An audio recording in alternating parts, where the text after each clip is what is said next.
అన్న మీరు ఎప్పుడు అనే ఒక మాట ఉంటుంది. అంటే నీ కుటుంబ సభ్యులు నీ ఇంట్లో లేరు, బయట ఉంటారు, నువ్వే వెతికి కనుక్కోవాలంటారు. అంటే దాన్ని ఒకసారి వివరించవు, ఎందుకు అలా అన్నారు? సో నా దృష్టిలో అదొక డైలాగ్ కాదు, అదొక రెవల్యూషన్ అనమాట.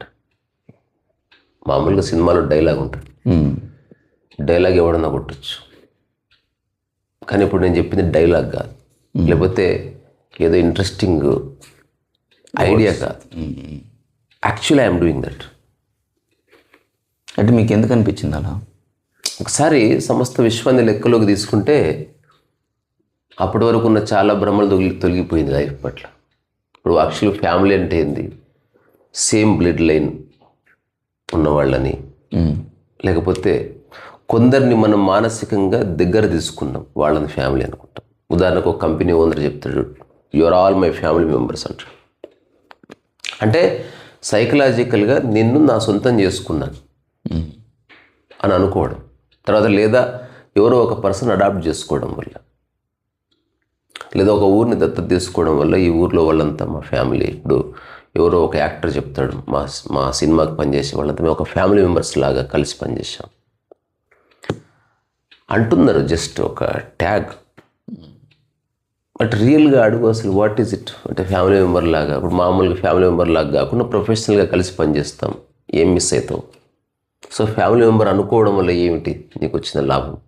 నువ్వు సరిగ్గా అడిగితే ఎవరికి తెలియదు, చెప్తారు ఏదో ఒకటి. నాకు అంటే చిన్నప్పటి నుంచి నేను కుటుంబాలని చాలా క్లోజ్గా గమనించిన. ఓకే. అయితే నేను అనుకునేవాడిని అందరూ అట్లే గమనిస్తారని, కానీ తర్వాత తెలిసింది చాలా ఏళ్ళ తర్వాత ఎవరు అట్లా గమనించలేదు, ఎవరికి అసలు ఇంట్రెస్ట్ లేదు, ఎవరి గొడవ వాడేది. అవును. నేను ఒక ఒడ్డు మీద కూర్చొని ఒక నదిని గమనిస్తాడు ఒకడు, అట్లా నేను మానవ సంబంధాలని సహజంగా, అంటే రెండోది గమనిస్తూ నేను ఎంజాయ్ చేయలేదు దాన్ని. ఎందుకో గమనించిన నాకు. ఇప్పుడు ఎవరన్నా ఇద్దరు అంతకుముందు నైట్ బాగున్నారు, ఇప్పుడు కొట్లాడుతున్నారు అనుకో, ఇమ్మీడియట్లీ నేను దూరం కూర్చొని చూసేవాడిని అనమాట. ఎందుకంటే అవే రెండు శరీరాలు, అవే రెండు నోర్లు నిన్న ఒకరినొకరు పొగుడుకున్నారు, లేకపోతే బాగున్నారు, ఇప్పుడు హఠాత్తు కొట్లాడుకుంటున్నారు. వై? నాకు చాలా కాలం అర్థం కాలేదు. ఎందుకంటే నేను ఎవరితో చర్చించేవాడిని కాదు కదా. అప్పుడు ఈ గొడవ అయింది, నేను చూశాను, వాళ్ళు ఈ కారణం నేను జస్ట్ ప్యూర్గా చూసేవాడిని. కాసేపు నేను కనుక స్కూల్కి వెళ్ళాలి, హడావిడిగా ఉంటే ఒక సెకండ్ చూసిపోయినా, ఎప్పుడన్నా నాకు ఖాళీ సమయం దొరికిందంటే ఎక్కువసేపు చూసిన. లక్కీ ఏంటంటే నా కోసం ఎప్పుడు కొట్లాడుకున్నారు. ప్రతి కుటుంబంలో గొడవలు ఉంది, అప్పుడప్పుడు మా ఇంట్లో గొడవలు ఉన్నాయి. కారణాలు మెల్లమెల్లగా నేను చూస్తే అసలు పెద్దగా లేవు, చిన్న చిన్నవే, కానీ చాలా వైలెంట్గా మాట్లాడుకుంటున్నారు. అప్పుడు నాకు అనిపించింది, ఎక్కువ మంది కలిసి ఉండటానికి కారణం వాళ్ళకి వేరే ఇల్లు లేకపోవడం. ఇది నేను ఒక రియలైజేషన్. చిన్నపిల్లలకు కూడా ఇల్లు ఇష్టం లేదు. ఎట్లా ఉందంటే తండ్రి పోతుంటే తండ్రి కార్లో పోతున్నారు, వాళ్ళకి ఇంకొక కార్ లేదు కాబట్టి.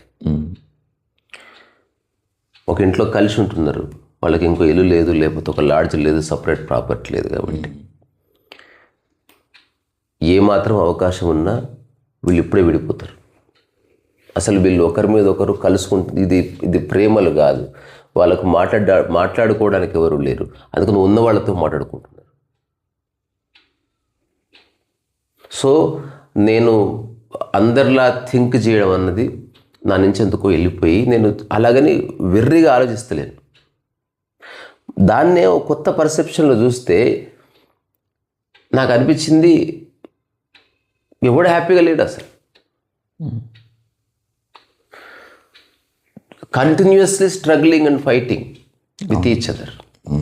రెండోది ఉత్త డొల్ల మాటలు చూసింది నా చిన్నప్పటి నుంచి. బాబు ఉద్యోగం చేయాలి, ఎందుకు? ఉద్యోగం చేస్తే శాలరీ వస్తే అట్లా అడ్డదిడ్డ మాట్లాడితే ఏం చెప్తాం అయ్యగారు?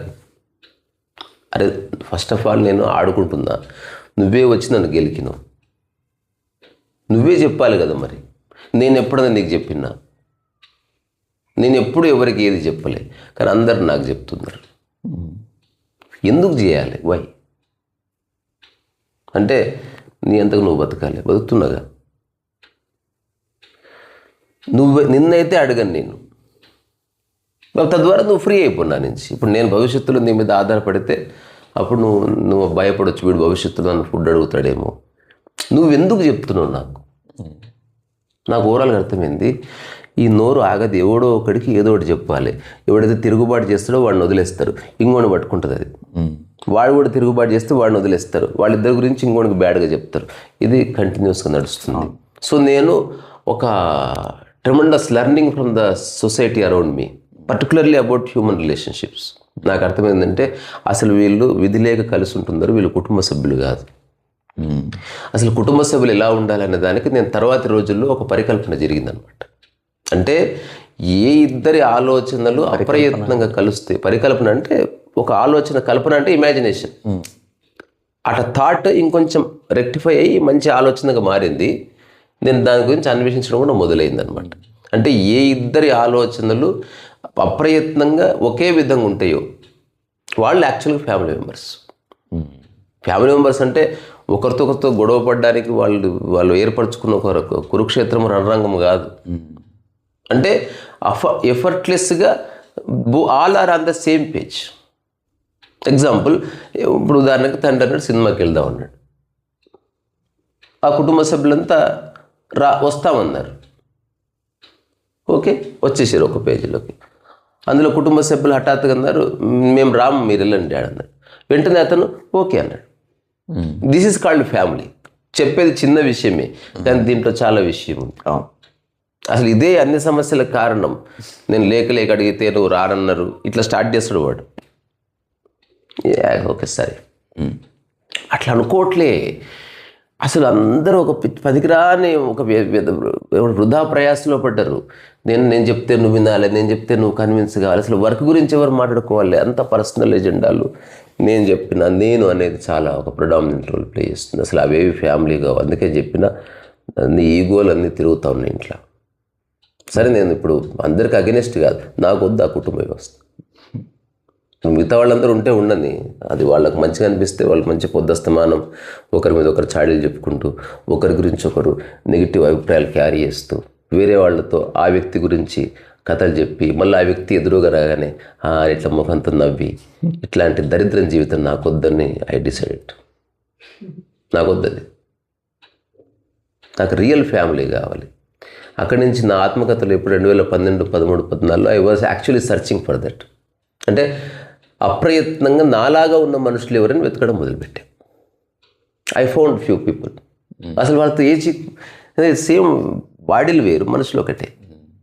వైఫ్ అండ్ హస్బెండ్ అట్లా ఉండాలి, ఇద్దరు ఫ్రెండ్స్ అట్లా ఉండాలి, తల్లి కూతుర్లు అట్లా ఉండాలి. అంటే సేమ్ మైండ్ కలిగి ఉండాలి. సరే, కలగనప్పుడు ఇద్దరు ఒక అగ్రిమెంట్ రాసుకొని ఆ విషయాలు మాత్రమే చర్చించుకోవాలి. ఇప్పుడు ఒక డైరెక్టర్, అసిస్టెంట్ డైరెక్టర్ సినిమా గురించే మాట్లాడతారు, వాళ్ళు కుటుంబ విషయాలు మాట్లాడుకోరు కదా. అంటే ఒక అగ్రిమెంట్లో వాళ్ళు బందీ అయి ఉన్నారు. అందుకే ఎన్నేళ్ళనే అసిస్టెంట్ డైరెక్టర్గా పనిచేయగలడు. ఇప్పుడు తల్లి కూతురు ఏ విషయాలు మాట్లాడుకోవాలో ముందే అగ్రిమెంట్ రాసుకోవాలి. At least unwritten agreement. నోటికి ఏదొస్తే అది వాగాలి, ఆ తర్వాత దానికి రియాక్ట్ కావాలి, తర్వాత నువ్వు అట్లెట్లా అంటావు అనాలి, నేను నాకు అన్నీ రైట్ లేదా అనాలి, అయితే నీకు నాకు సంబంధం లేదు అనాలి, అసలు వెళ్ళిపోవే నా కళ్ళెదురు నుంచి, అసలు నీకు పుట్టలేదు అనుకుంటా అనాలి, నీ అమ్మ అనవసరంగా ఇంట్లో పుట్టిన, చచ్చిపోయినా బాగుండు, ఇదంతా అనుకోవాలి. ఎందుకు? జస్ట్ మాట్లాడకూడని విషయాలు మాట్లాడకూడని చేస్తే అట్లా చిలువలు పలువుగా అట్లా మారి. సో అందుకే నా ఆత్మకథలు ఏం రాశానంటే, ఎవరెవరైతే ఒక అత్యున్నతమైన జీవన విధానాన్ని, లేకపోతే కాన్ఫ్లిక్ట్ లేని మనసు కలిగి ఉంటారో, ఎవరైతే 24 hours వాళ్ళ పనిలో మునిగిపోయి ఉంటారో వాళ్ళు నా కుటుంబ సభ్యులు ఇక మిత్రులు అని డిక్లేర్ చేసిన ఒకరోజు. దాంతోపాటు ఈ రోజుతో రక్త సంబంధాలు ఎండైనాయి నాకు. నేను చాలా వింత వింత పనులు చేసిన. ఇప్పుడు తలుచుకుంటే పిచ్చోడడానికి 100% కారణాలు ఉంది. నేను మా అక్క దగ్గరికి వెళ్ళి షేక్ హ్యాండ్ ఇచ్చి, నిన్నటి వరకున్న కాంత్, మీకు తెలిసిన కాంత్ మరణించాడు, సో ఇప్పుడు నేను కొత్త వ్యక్తిని, సో నేను పరిచయం చేసుకుంటున్నాను, నా పేరు కాంత్ రీసా, మీ పేరు అని అడిగింది. హిహిహి అని నవ్వారు. యాక్చువల్గా నేను జెన్యున్గానే చెప్పాను, కానీ ఇప్పుడు ఫోన్లో డేటా అంతా తీసేస్తే కొత్త ఫోన్ అయినట్టు నేను నా డేటా మొత్తం తీసేసిన. I became new.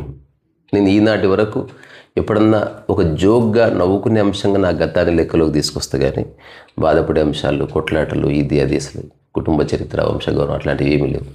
ఇంకోటి నేనున్నా లేకుండా ఉంటే అవి ఉంటాయి, లేకపోతే ఎప్పటికీ లేవు. ఈ సోకాళ్ళు వంశాలు ఏంది, వంశగౌరవాలు ఏంది అన్ని ఈగోలు తప్ప. అందుకని అవన్నీ ఉండని నేను అందులో ఉండదలుచుకోవాలి. ఎట్లా ఉందంటే బార్ అండ్ రెస్టారెంట్ ఉండని నేను అందులో ఉండను. సో నాకు కుటుంబాన్ని నేను చూసే విధానం కంప్లీట్గా వేరే. సో ఎవరితో ఉంటే కాన్ఫ్లిక్ట్ ఉండకూడదు, ఈగోలు ఉండకూడదు, ఒక కామన్ వర్క్ ఏదో ఎస్టాబ్లిష్ అవ్వాలి, ఒకరికొకరు న్యాచురల్గా రెస్పెక్ట్ ఇచ్చుకోవాలి, ఒకరి గురించి ఒకరు వేరే వాళ్ళ గురించితో మాట్లాడుకోకూడదు, థర్డ్ పర్సన్ అసలు చర్చలోకి రావద్దు. అట్లాంటి ఒక మానసిక అవస్థ లేదు. ఎప్పుడు అన్నెసెసరీ థింగ్స్, అన్నెసెసరీ కాన్వర్జేషన్స్, అట్లా నేను చిన్నప్పటి నుంచి నేను వెక్స్ అయిపోయాను. అంటే నేను అట్లా నిర్ణయం తీసుకోవడానికి కారణం ఉంది. అంటే ఎప్పుడు అలజడులే నా చుట్టూ. అరే రామ్మ, ఈరోజు ఇక్కడ గొడవ అయిందా, మధ్యాహ్నం వాళ్ళ ఇంట్లో గొడవ, సాయంత్రం ఇక్కడ గొడవ, అంతలో ఎవరో అలిగి పడుకున్నారు, అంతలో ఎవరు మొహం మార్చారు, అంతలో ఎవరో వెళ్ళిపోయారు, మళ్ళీ అంతలో గొడవ. Always it is happening. అసలు నేను ఆశ్చర్యపోయేవాడు. అసలు మధ్య నా మీదకి వచ్చేది, చక్కగా అవుతున్నావా ఇదని. అంటే వాళ్ళకి తీట్లు వేస్తే ఏం చేయాలి పేరెంట్స్. సో నేను రాసిన, ఇది ఇల్లు కాదు పిచ్చాసుపత్రి ఇది అని రాసిన ఒకసారి. అంటే ఊరికి సరదాకి రాసింది కాదు, నిజంగా చెప్తున్నా. నేను 10th ఇంటర్మీడియట్ టైంలో నా దగ్గర డబ్బు ఉండి, నా దగ్గర బడి ఉంటే ఇంటికి వెళ్ళిపోతుంటే నేను, నాకు ఇష్టం లేదు. Why should I live with stupid people? సి పేరెంట్స్ పట్ల రెస్పెక్ట్ ఉంది, కానీ వాళ్ళ స్టూపిడిటీని, వాళ్ళ మూర్ఖత్వాన్ని నేను తీసుకోను. నేను అందుకే నోట్స్ ఆఫ్ మిషన్లో రాసిన, అమ్మని నాన్నని గౌరవించు, కానీ వాళ్ళు చెప్పే ప్రతి పనికిరాని మాట ఆచరించు, సంకనాయకపోతాం. వాళ్ళకి ఏం తెలుసని నువ్వు ఆచరిస్తావు. సో ఇప్పుడు నా కుటుంబ సభ్యులు ఎవరంటే ఆల్బర్ట్ ఐన్స్టీన్, రమణ మహర్షి, శంకర భగవత్పాదుల వారు, Chembai Vaidyanathan Bhagavathar, S P Balasubrahmanyam, Lalgudi Jayaraman, Marpa, Milarepa, Tilopa, Naropa, Lalla. So these are my extended family. ఒకే కుటుంబంలో పుట్టినంత మాత్రాన ఫ్యామిలీ కాదు. ఇంకా నేను అక్కడి నుంచి అసలు వసుదైక కుటుంబానికి ఇప్పటివరకు ఎవడో ఇయర్ నిర్వచనం నేను ఇచ్చిన, ఇంతవరకు ఎవడు చెప్పలేదు. ఊరికి వసుదైక కుటుంబం అంటే ఎట్లయితే పోయి ఈ సమస్త మానవ జాతిని కుటుంబం అనుకో, ఎట్లా అనుకుంటా అనుకోను నేను. అసలు పక్కింటి వాడిని నా కుటుంబం అనుకోను. సమస్త ఊరికి డైలాగ్ బాజీయే అనుకోపు. ఇంకా సమస్త మానవ జాతి, వేరే గ్రహాల్లో ఉన్న ఎవ్రీథింగ్ అనుకో. ఇప్పుడు వసుదైక కుటుంబంలో మనుషులే ఉన్నారా, చీమలు పక్షులు లేవా? అంటే నీ డెఫినేషన్ ఏంది? ఇప్పుడు నేను చెప్పే డెఫినేషను నాకు తెలిసి ఏదో ఒక రోజు ఈ ప్రపంచం చర్చిస్తుంది. వసుదైక కుటుంబం అనేది అనుభూతి కలగాలంటే జస్ట్ ఈ విశ్వాన్ని చూడు, నీ చుట్టుపక్కల ఉన్న చెట్లను చూడు, పిట్టలను చూడు, కుక్కలను చూడు, అన్నీ బతకడానికి కారణం ఇప్పుడు నీ యొక్క రక్త సంబంధం అంటావు కదా. రక్త సంబంధం వెరీ లిమిటెడ్.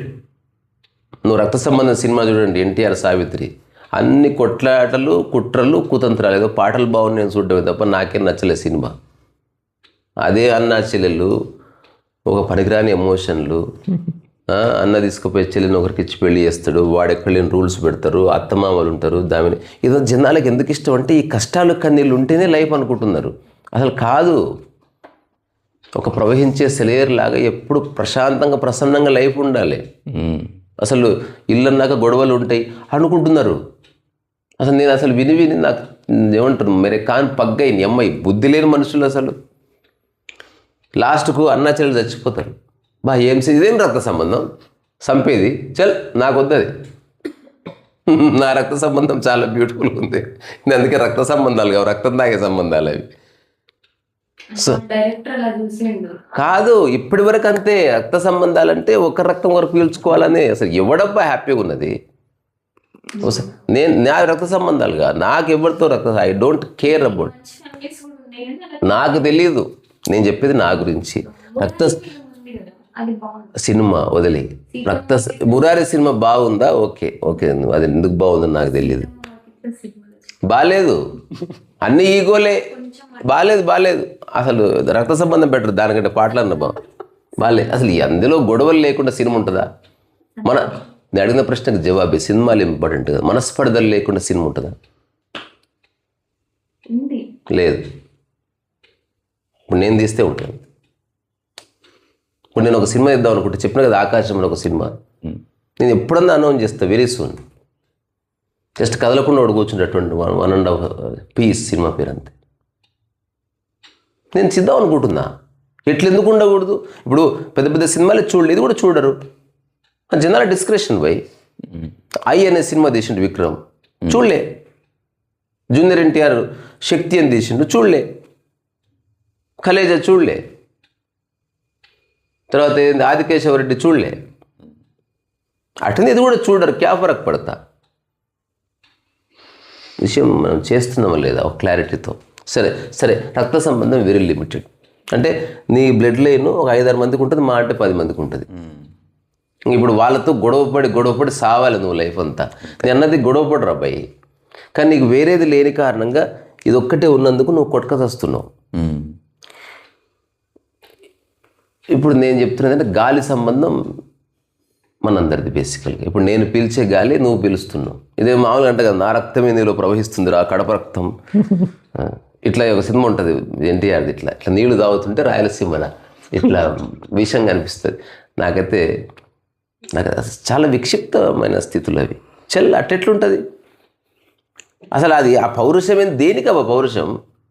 పగలేకపోతే పౌరుషం ఎందుకు? నాకొద్దు అది. నేను సాదాసీదా జీవితం గడపాలనుకుంటున్నాను. ఇది చాతగాంతనం కాదు.